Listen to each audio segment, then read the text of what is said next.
I'm Edgar Parnell. I'm posting a series of videos that deal with some critical issues for co-ops and all other types of self-help enterprises. That's SHEs for short. In this session, I am focusing on the system of management and its importance to all co-ops and all other types of SHEs, and how this system needs to be applied in practice. The reality is that most professional managers are trained to operate only within commercial businesses, and ordinarily they will have no credible understanding of the self-help model of enterprise. That is, unless and until they are provided with the kind of training that prepares them for a management role in SHEs. This poses a major problem for SHEs because managers who have not acquired a proper grasp of this form of enterprise will inevitably revert to the practices with which they are familiar. Often, these will be practices that are entirely inappropriate for use in self-help enterprises. Leaders should be aware that running a self-help enterprise is radically different from running other forms of enterprise. So let us examine the system of management necessary to run successful self-help enterprises. The objective of the management system is to ensure that an enterprise achieves its purpose while optimizing the use of all resources deployed. Although the process of management in all forms of enterprise is broadly the same, within SHEs, the key elements of the management system should be fundamentally different. Within the overall management system, there are, however, many additional subsystems that are also needed. Here, the emphasis is on those systems that implement and support the foundations of the self-help model of enterprise. In other words, the core systems of this form of enterprise. Of course, many other subsystems are also indispensable to the enterprise. For example, the legal and regulatory obligations of the enterprise, including health and safety standards, employment legislation, food and drugs regulations, fire and building regulations, etc.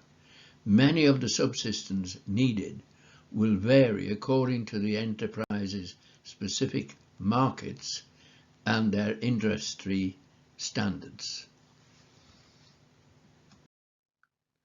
Management is about economically using resources to achieve predetermined outcomes. The process of management involves the tasks of planning, organizing, directing, and control, which includes reviewing, adjusting, and refocusing the enterprise.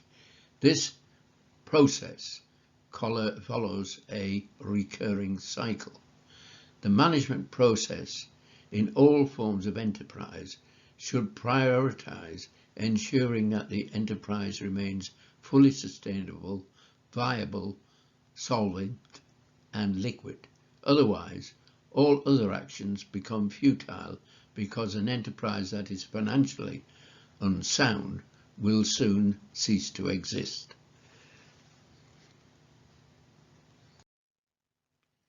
It needs to be appreciated that the process of management also involves setting and maintaining standards of behavior. These are the standards that are essential if the systems needed are to work in practice and if a fitting culture is to be sustained. The management process needs to be conducted within the framework of its distinct form of organization. Each form of enterprise will typically be run using a set of practices, policies, and procedures that together comprise the management system. The directors and senior managers of the enterprise must define the systems and subsystems needed and set clear objectives for each of them. At the same time, formulating a series of practices and policies needed to achieve each objective.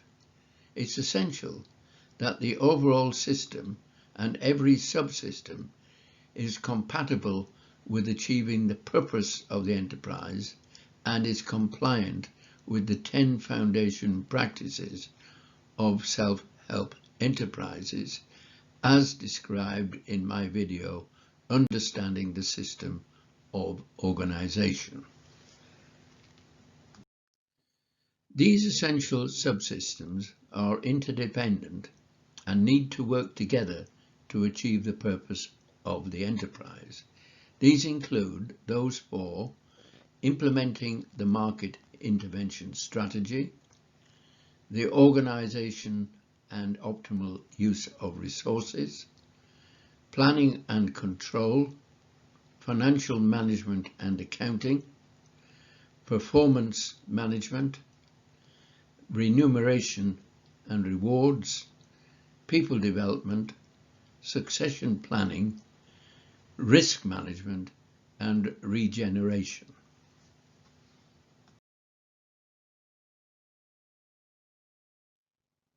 It's most important to realize that this form of organization must always be purpose-driven. In SHEs, the management process can begin once the purpose of the enterprise is clearly defined and the more immediate goals are set. Planning needs to start at the strategic level and be followed down to the operational level. Normally, this involves preparing a strategic plan and an annual operating plan.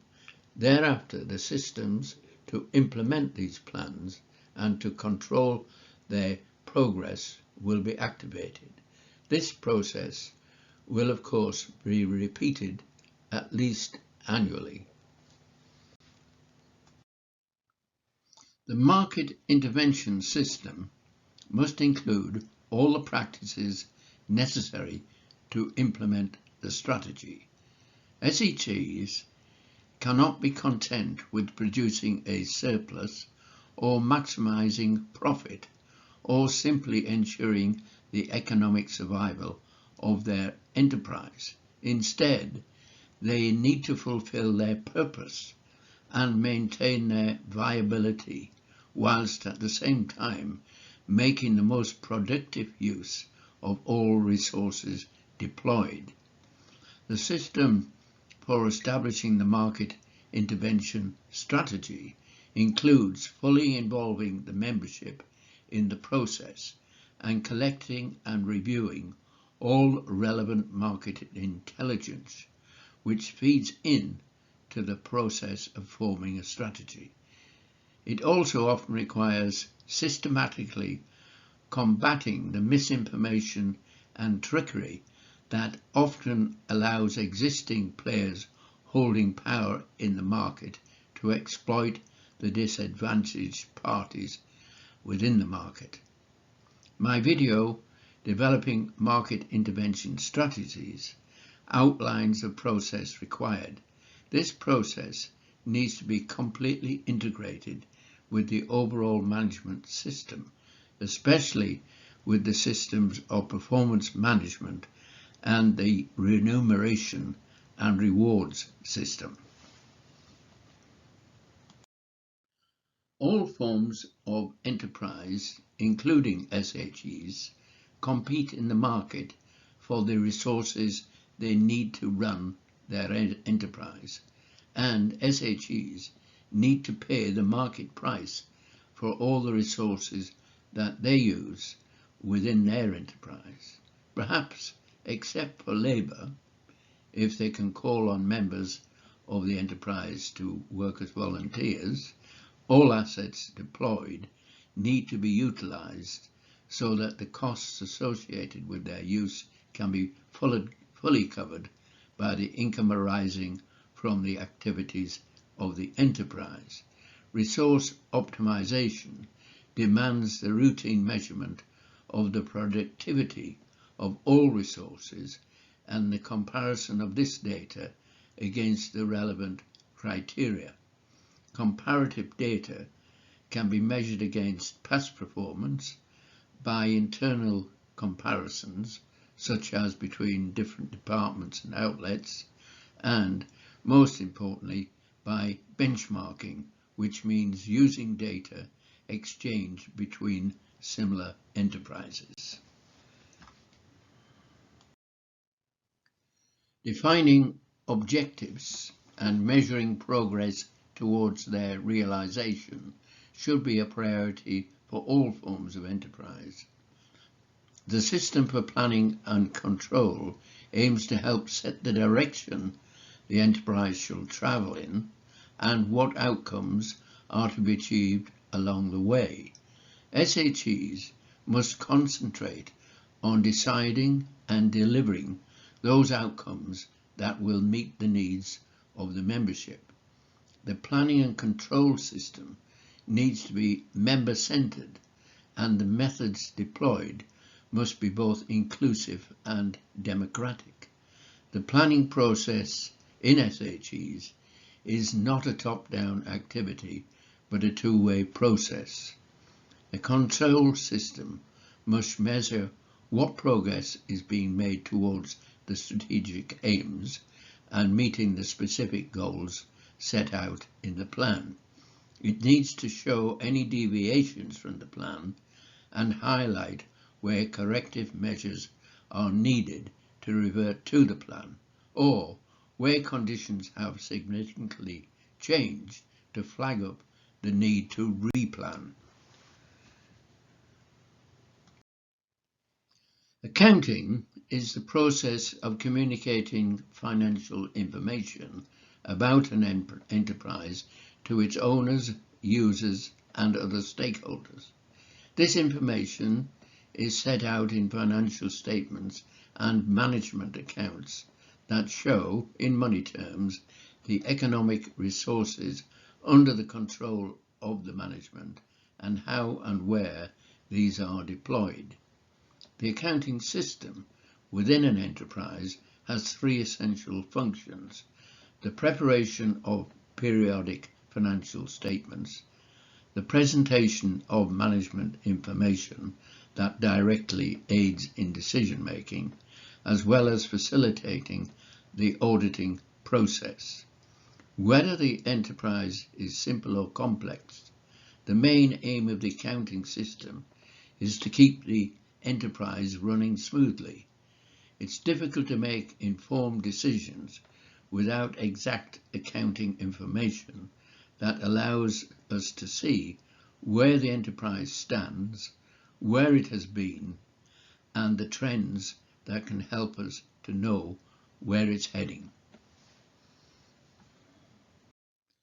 The aims of the performance management system are to ensure that the enterprise pursues its purpose, highlights deviations from this path, and on a day-to-day basis makes sure that the planned outcomes are in fact being realized, and that the optimization of all resources deployed is achieved. Performance management spotlights the performance of the enterprise in each department and section, in addition measuring the contribution of managers and other workers throughout the enterprise, where this can be used to chart the effectiveness or otherwise of the systems and processes in use by the enterprise. The success of SHEs depends on the alignment of the interests of all those involved in running the enterprise. There cannot be any compromise about something that is so fundamental. So those who are committed to any conflicting agenda should have no part to play in the enterprise. The remuneration and reward systems are a vital tool to be used in securing the alignment of the interests of all the people involved. It's commonplace to find that managers are rewarded for maximizing profits when instead they need to be rewarded only when they achieve agreed objectives in pursuit of the enterprise's purpose.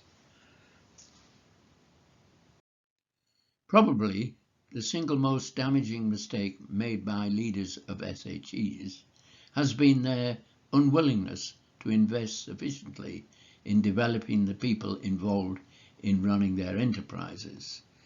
Often, when SHEs have spent money on education and training, so much of it has been wasted on activities that have done little to develop their power to deliver life-changing benefits to their members.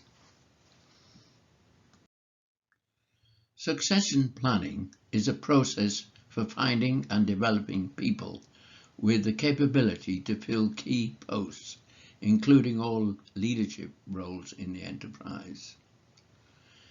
It encompasses both member leaders and managers at every level throughout the enterprise.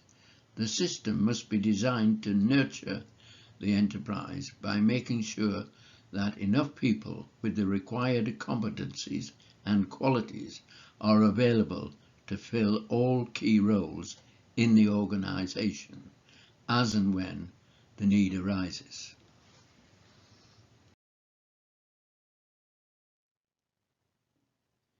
Life is inherently unpredictable, and the occurrence of extreme events such as major natural disasters are not always within our power to foretell. So when planning, it is necessary to prepare to face the unexpected. Such risks include those involving assets, such as fire, flood, accidents or criminal activity, but also includes those risks arising from the activities of the enterprise. For example, the risk of a food poisoning event occurring in any enterprise that is producing, processing or handling food, or where there are possibilities of outbreaks of disease or infestations in enterprises dealing with animals and agricultural products. Risk management is the process of finding, analysing and responding to risk factors throughout the enterprise. In SHEs, it is also necessary to take account of the impact of the risks faced by members and help them to prepare and mitigate against these.